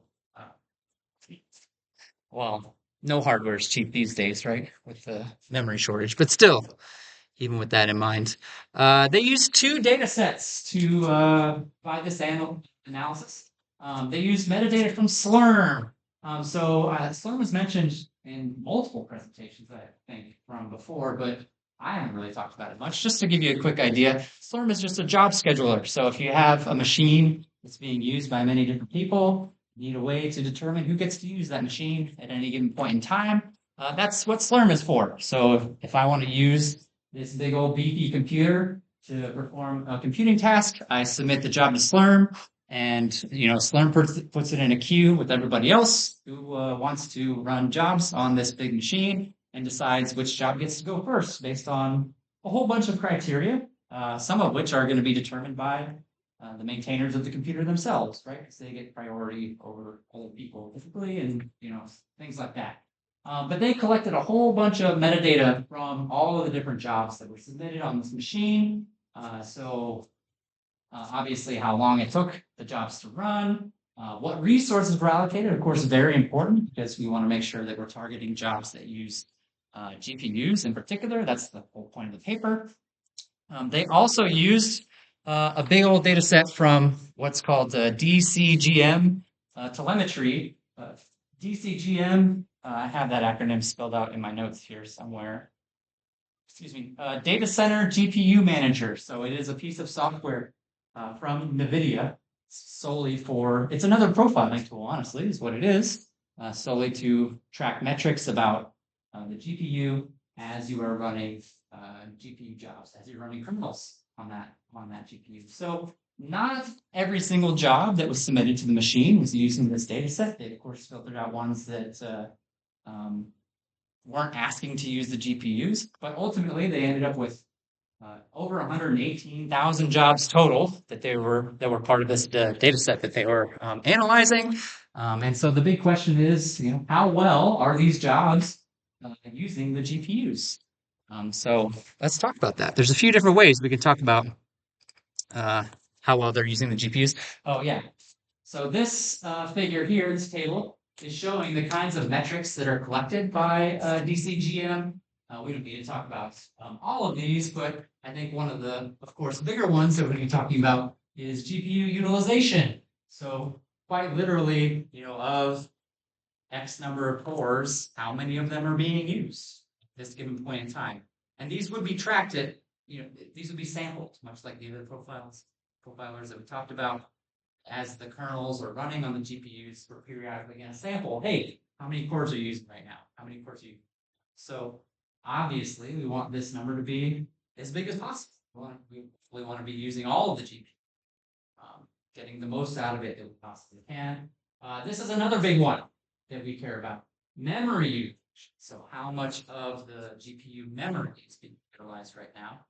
Also, hopefully, want this figure to be fairly high, although you can think that if it's really, really, really, really, really high, that might be an indication of the fact that data sets are too big to fit in memory, which could actually end up slowing things down. Kind of some context is needed to really put that into more perspective. These other factors, of course, are important as well. But if we're just talking about utilization, I mean, those two have utilization right there in the name of the metric. So those are the two that the paper focused on by far more than the other metrics listed here on this table. Here are some general statistics for all of the jobs that they looked at. So you can see that the average duration of a job was over an hour, 40 or so. Although they had some jobs, for a whole day. Seems like they must have had a hard jobs at 24 hours because that's suspiciously a round number. Imagine that just happening by chance. But other figures that are interesting to look at here are, the reported metrics for utilization. Now, again, these are aggregate across jobs. We're actually going to break things down. They break things down, rather, and take a look at utilization over time, right? Because utilization is not just going to remain constant. Execution of an entire job, it's going to fluctuate. So these are just aggregate statistics that they gathered, and you can see that the average utilization is already pretty high at 71%, which is kind of a good positive first sign there, right? Whereas memory utilization, you can see, has an average of 28%, and then in both cases they have very big standard deviations, meaning that there's a lot of variance, right? So while yes, the average GPU utilization seems pretty promising, there's still a significant chunk that are kind of going all over the place, not utilizing it well. And memory paints kind of a sadder picture there, right? We're just not making the most out of that available memory to us as we possibly could. But let's dig down deeper, not just look at things at the job, overall aggregate level, but start taking a look at some of these jobs in more detail. They broke down the distribution of these jobs. You can see that most of them took an hour or less. Now, this third column, GPU node hours, is quite literally, this is how long the jobs took and how many of the jobs took that long, but how much of the total GPU time those jobs took. So you can see that the smaller jobs actually weren't really using the GPU as heavily as some of the bigger jobs were. Although, perhaps surprisingly, even the longest jobs are still not really using the available GPU time as much as even some of the shorter jobs, showing that it isn't necessarily just the large jobs that are going to be using the GPUs the most necessarily. There's not necessarily a correlation between those two things. And then this is a chart showing how many GPUs were requested for the job. So you can see, again, the vast majority of jobs were just looking for one GPU. So actually, really weren't even looking for, you saw the statistics that I showed on the previous slides, right? This thing has thousands of GPUs on it. And however, most of the jobs were just one. Okay. So that in itself, I think, speaks to a different sort of GPU utilization that is not really what this paper is about, which is the fact that, hey, we have all these GPUs here, but you're only using one of them. Do you want to use more? Because we got them. They're sitting here. They're ready. Certainly, though, there are people who are using lots of them. But even if you get to 128, which is really just a small fraction of the total, only 0.15% of jobs requesting 128 or more of the 1,500 or so GPUs. So this thing certainly can throw a lot of GPUs at the problem, but most people aren't throwing a lot of GPUs at that problem. Why? I mean, hopefully, I've already kind of explained why. It's hard. It is difficult, especially when you consider there were, on the previous slide, I mentioned there were 4 GPUs per GPU node. So you'll notice that, okay, here's all the people requesting up to 4, and then big drop off after that. So requesting more than one GPU node, not only going to increase the complexity, because now I have to worry about sending stuff from one cabinet to a different cabinet, but probably also intimidating to the people who were writing those codes, writing those programs as well. And this is a top of the line machine we're talking about, right? At a very well regarded research institution. So still a lot of work to be done in this area in terms of ease of programmability, in terms of teaching people how to write these more kinds of complex programs, and understanding how to take advantage of these very powerful resources when they are made available to them. But again, not really what this paper was about, just kind of some interesting sort of side notes that I noticed as I was looking through this data. I'm not sure what I would do if I had access to 1,500 GPUs, but it's, if you're going to take the time and money to build a computer that big, you would hope that there would be people ready to use it at its fullest capacity. Um, okay, so let's start taking a look then at the actual utilization figures of the jobs that are using GPUs. How well are those GPUs being utilized during those jobs? So you can see, oh, actually, we're still not there yet. This is still more, I apologize. I really want to get to that part. We're still taking a look at some more general statistics here, showing how many jobs fall into, this is still showing GPU utilization. I apologize. Uh, how many jobs fall into each of these different utilization buckets? Again, this is a total utilization. So one utilization figure for the whole job. We're going to look at more fine-grained utilization over the life of the job as we get to the end of this paper. What's interesting here is that you'll notice that there are at least some jobs that are requesting GPUs and then just not even using them. So the authors were not quite sure how to explain that phenomenon. Maybe just misconfigured, right? Maybe an accident. Maybe they didn't mean to request the GPUs. Submitted the wrong config file for the job they were running. Or it could be that the code was bad, right? They were trying to use the GPUs, but we're struggling with getting the code to work properly and just weren't able to effectively use the GPUs at all. Could also be an option, but they didn't really have that data available. If we look at the ones that are actually using GPUs, what's promising is that this is 75% or greater GPU utilization over the life of the job, and that's great. To see most of them in that category is great. The next slide is going to show the same idea, but for memory utilization. So not processing power, but how well the memory is being used. And kind of like we already sort of saw before, it's a little bit more of a sadder story here. The bulk here, so again, we see 0, which is probably a lot of overlap with 0 category, but of the ones that are actually doing work on the GPUs, a lot of them are only utilizing 15% or less of the available GPU memory, which speaks to a huge gap between this resource that presumably would speed up any computation that's running on the GPU that is just not being utilized. Now, whether that is due to, there's a couple of reasons why that happens, right? Is that due to just not knowing how to do it properly? Are they just running jobs that just don't have a lot of data? I mean, maybe they just don't need it all, right? The authors, again, don't dive that deep into the reasoning behind why this memory isn't being fully utilized. But I would be inclined, again, I haven't seen the data set in detail, but I would be inclined to think that it's more people not knowing how to fully utilize the memory as opposed to using data sets that are so small just because of the nature of the machine that they're running it on. If I need to run a small data set, I'm not going to take it to a supercomputer. I'm just going to run it on a regular, right? I would think so.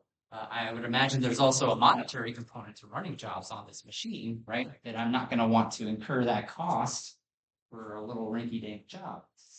So, but again, the paper, unfortunately, lacking in those kinds of details, which I think is kind of a weakness of this paper. There are lots of reasons as to why you might see that memory utilization, some of which could even be legitimate, but they just don't even go into it. They just kind of say, well, any program that's not utilizing memory to a high degree is bad, which generally I agree with, but there are exceptions that I think are legitimate that they don't really discuss all that much in the paper. All right. This is the good part. This is the whole I was hoping to get to with this paper. These are kind of the meat of the results. They break up imbalance into two categories. Temporal imbalance, so meaning how much the GPUs and memory are utilized over time. So is it the case that at the beginning of the program, the GPU is not being used at all, and then in the middle, maybe it's being used a lot, and then in the end, maybe it's not being used? So that would be an example of a temporal imbalance, right? Over time, over the length of the job, the amount of GPU utilization and memory utilization is going to fluctuate. So they're trying to characterize how much fluctuation there is going on over time.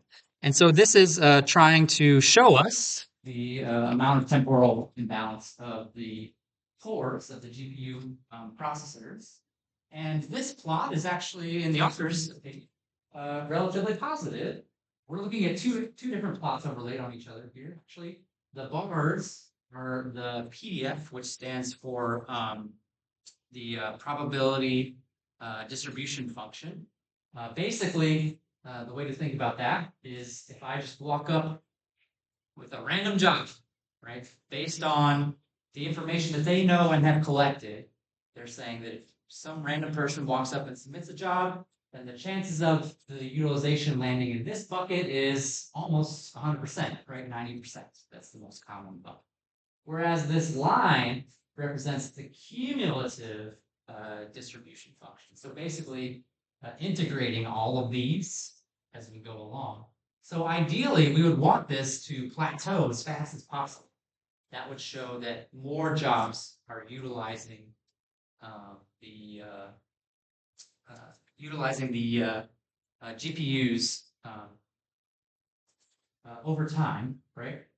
As opposed to a line that curves up more slowly would indicate that utilization is lagging behind.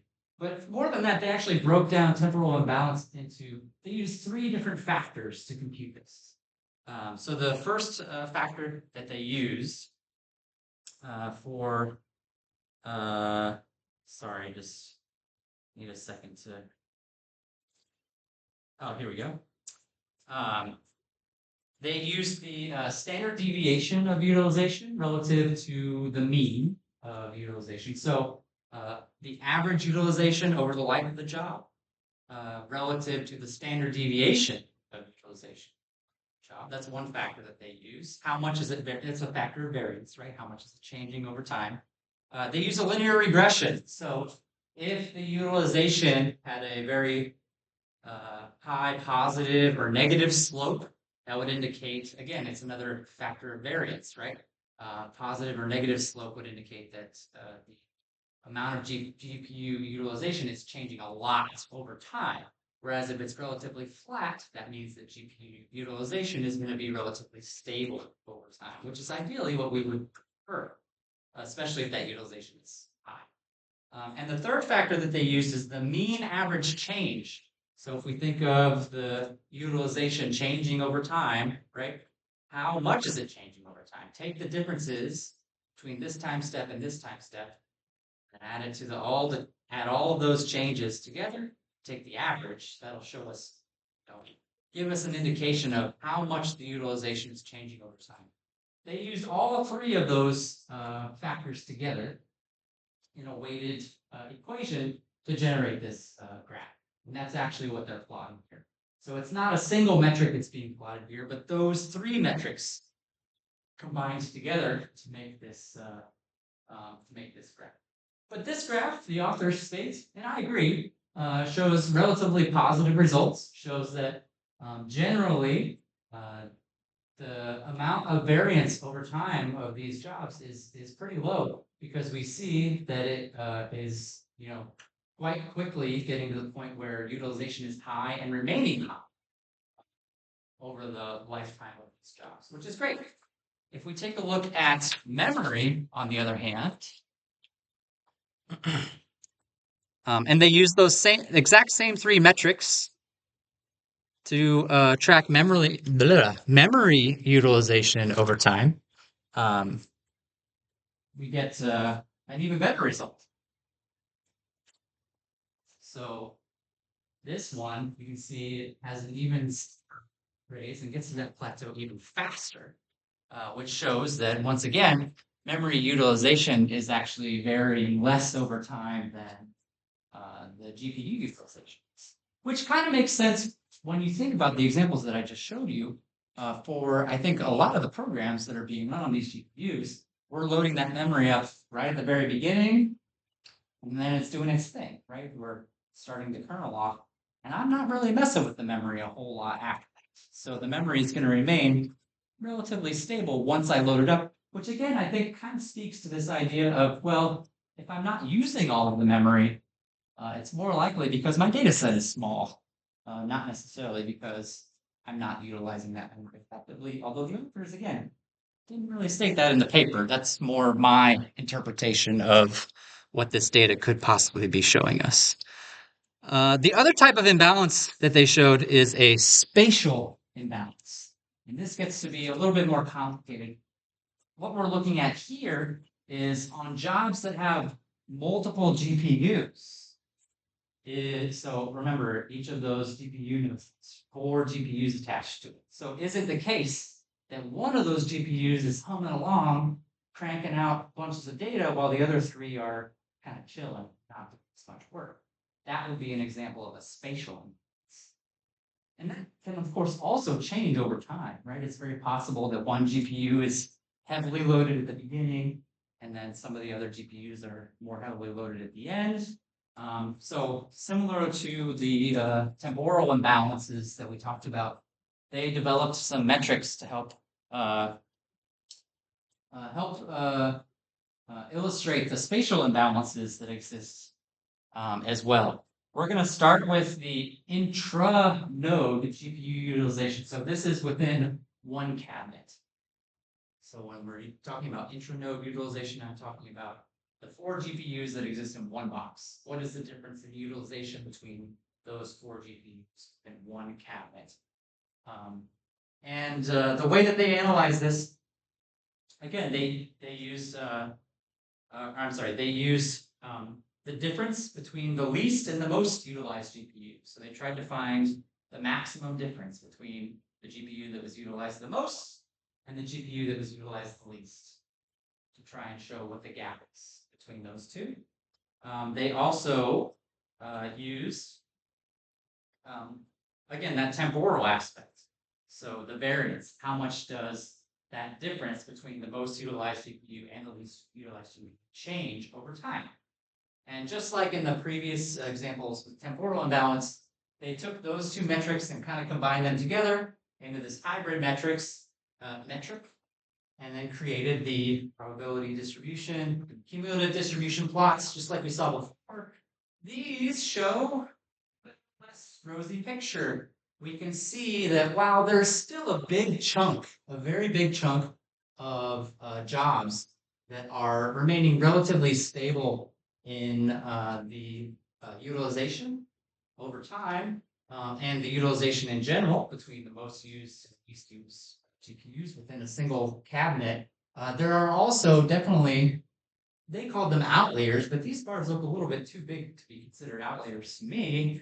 Right? These are the cases where they just simply aren't being used in the same rates within the same box. And it's not as many jobs as you see over here, and where we would hope that they would be, like we saw on the temporal plots, but still enough to show that, hey, actually there's a significant chunk of jobs that are not doing so hot in this area. Again, as to why that could be the case, it's sort of the usual suspects, right? It's complicated, it's complex to program these things, especially when we're using more than one. That makes it even more complex. And if we take a look at memory, it's a similar but better story. You can see that doesn't quite plateau right away as we would like it to. We still have these, I guess I would be more inclined to call outliers, I suppose, than the previous slide. But when it comes, oh, I'm sorry, that's not what this, I should have read the title of the plot. This is for inter-node GPU utilization. So it takes the same metrics that I just described and is now not just looking in one box, but across boxes. So are the GPUs in this box being used more than the GPUs in this box? And again, this is only going to apply to jobs that require them GPUs, right? If I'm requiring 4 or less, they're not even going to be present here. But you can see actually the inter-node GPU utilization is better. So the average workload of the GPUs across multiple boxes turns out is better than the average workload within a single cabinet, which is a little bit confusing. Yeah.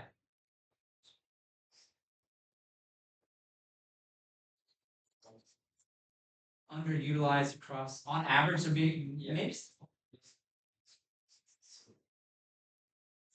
That mean, guy next to me also probably. Well, I think you're on the right track there.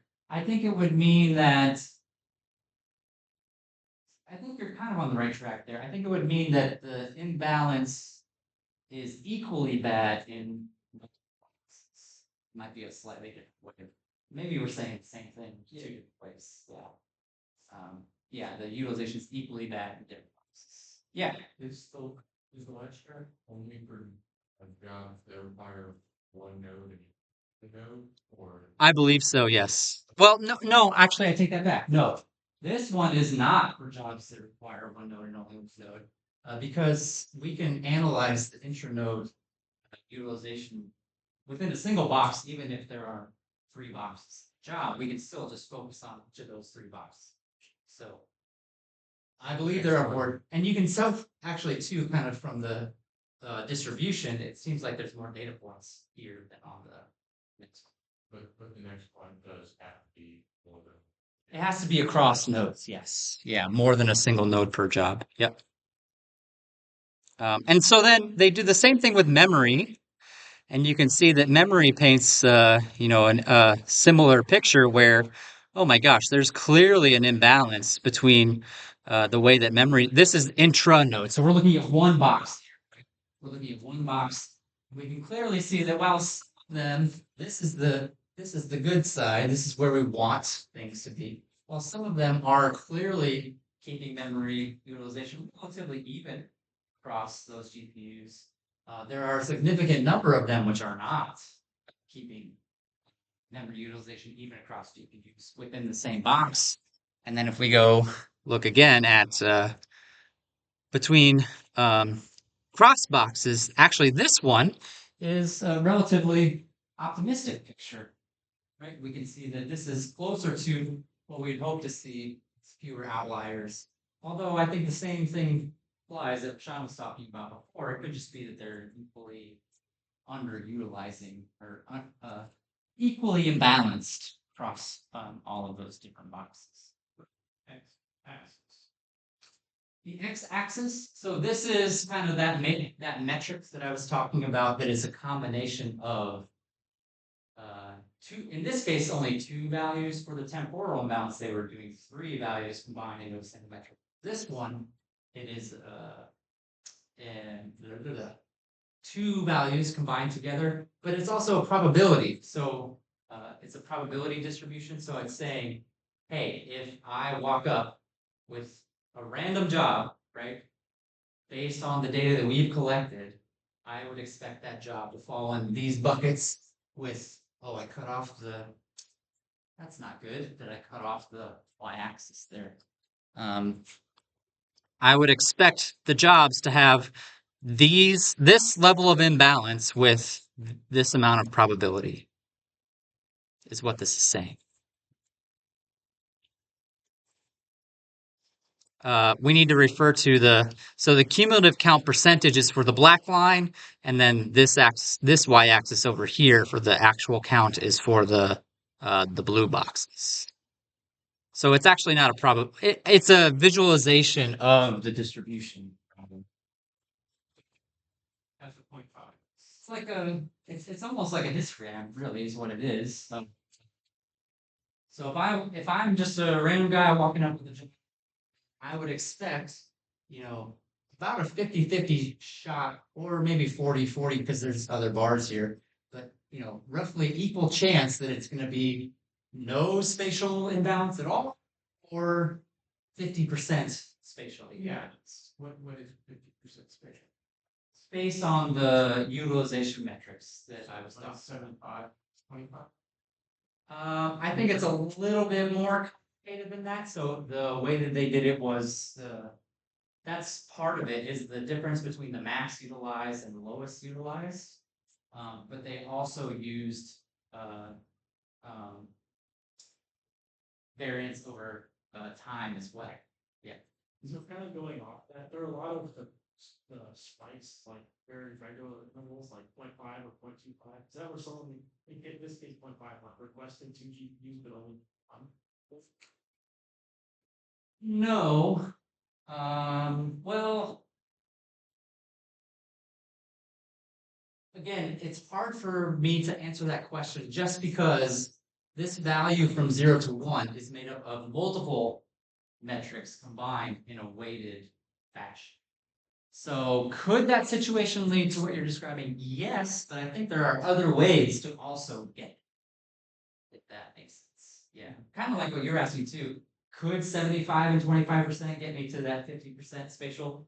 Yeah, but I think there's other ways that we could also get to that 50% spatial imbalance as well, because of the fact there's more than one metric going into it.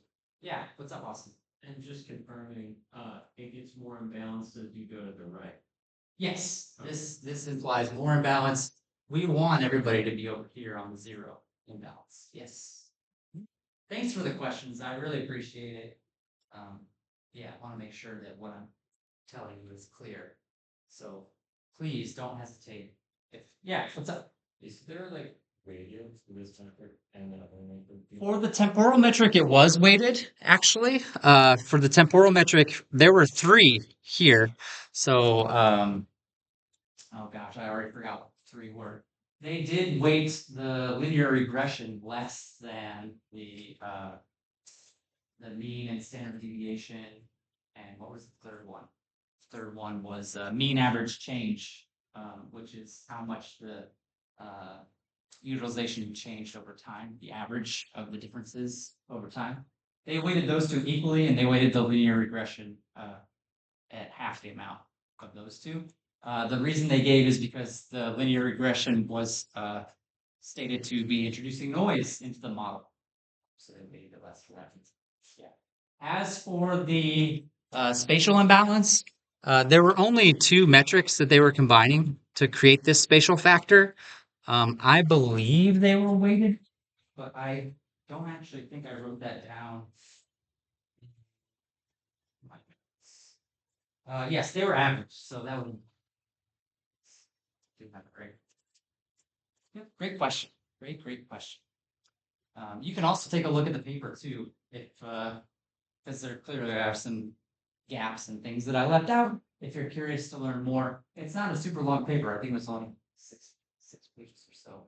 It's kind of on the short side for these things. Any other questions I can answer? I think I had 1 or 2 more. Intranode memory utilization. Yep. networking,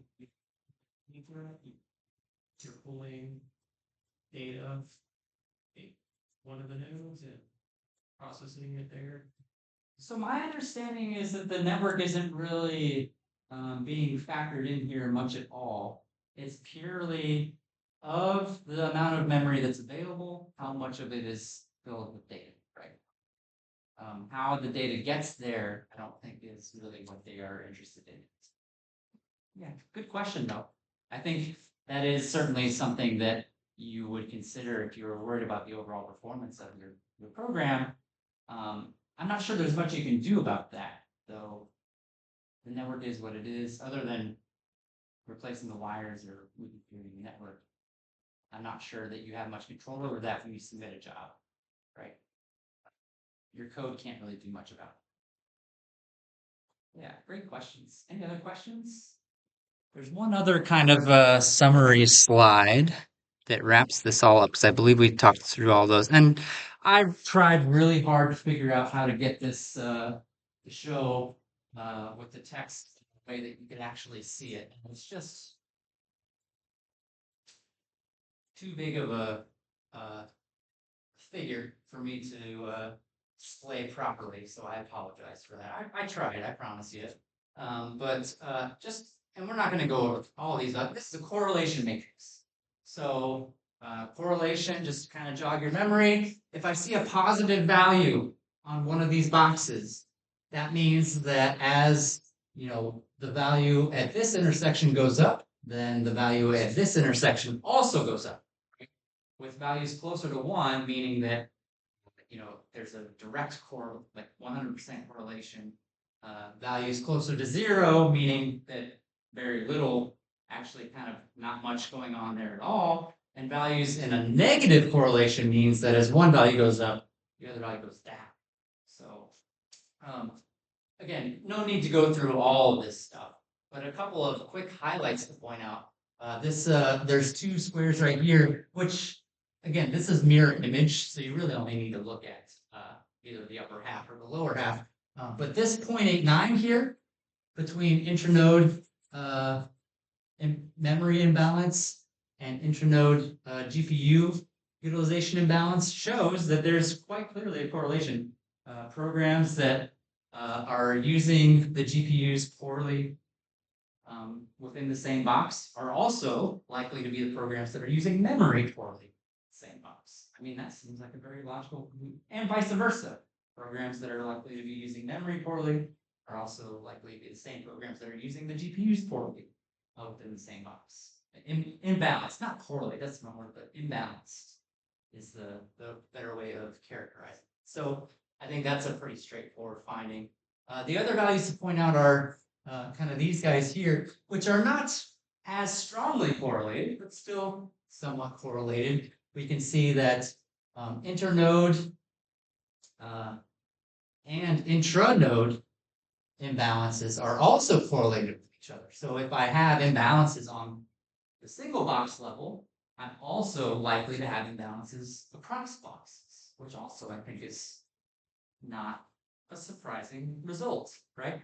And then a couple other things to point out on this slide. I believe this negative 42 shows that as the maximum GPU utilization goes up, the imbalance in memory goes down, or you could interpret that the opposite way. As the imbalance in memory utilization, temporal imbalance in memory utilization goes up, the maximum GPU utilization goes down, which both conclusions I think are also not terribly surprising. And then one other clue that I think, or one other interesting takeaway from this, the number of node hours. So quite literally, like, out of all the time that I'm actually running jobs on these things, has almost no correlation with any of these factors. So the length of the job, how much resources it's actually acquiring, has very little effect on those imbalances, implying that the imbalance is almost entirely due to the programs themselves, right? The way that the programs are being written and used on the machines, which is kind of the big theme of today. Programming GPUs is hard. These are the pros, right? This is a supercomputer at a very well-regarded research institution having these kinds of problems. It's tough. It's hard. It's not easy. Certainly much more difficult than the sequential programming that we do in almost all of our other classes, right? On a regular basis. Programming in parallel is hard. Programming in parallel on GPUs is even harder than that. It is complex. There's still a lot of work to be done. And this paper doesn't really make suggestions on how to fix those things, but at least tries to paint a picture of how bad the problem is, or how bad it isn't, because there was some positive data in this presentation as well. It's not all bad news. But I think the message I took away from this is still a lot of work, still a long ways to go in terms of properly utilizing these pieces of art. So I think that's it. I don't think I have anything else for you for today. Are there any more questions? Those were all fantastic questions.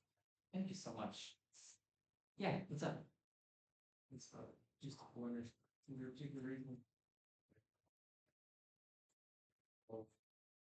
Imbalance in... Oh, this red dot? Yeah. I don't know.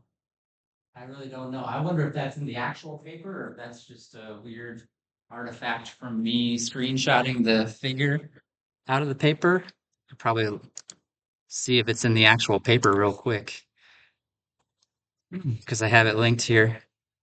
Maybe they screwed. They had a little red dot on there.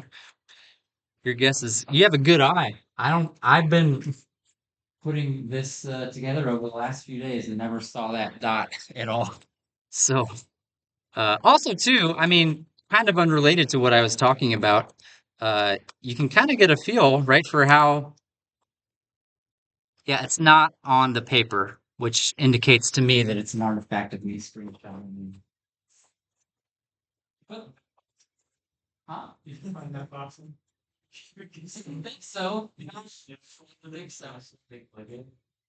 I was looking at the .49 box, but not the one below it. So another thing too that maybe I'll point out, which is kind of related but not really related to this topic, you can kind of get a feel for how I like to present stuff, right? With the figures, I really like to put them all on a slide by themselves without too much text so that they're as big as possible and easy to read. Something to maybe kind of keep in mind with your student presentations. I know that that's subjective. I'm only one person. You may not agree with my opinions on how to present things, but I've also been doing it for a little while, so I kind of know what I'm doing a little bit, a little bit. Anyways, that's all I have for you guys. So I'll see the rest of you next week on Monday, except for you. We're gonna hang out for a little longer tonight. Once these guys pack up and why don't you take a little break too if you need to? I have your exam. We can get you started whenever you're ready.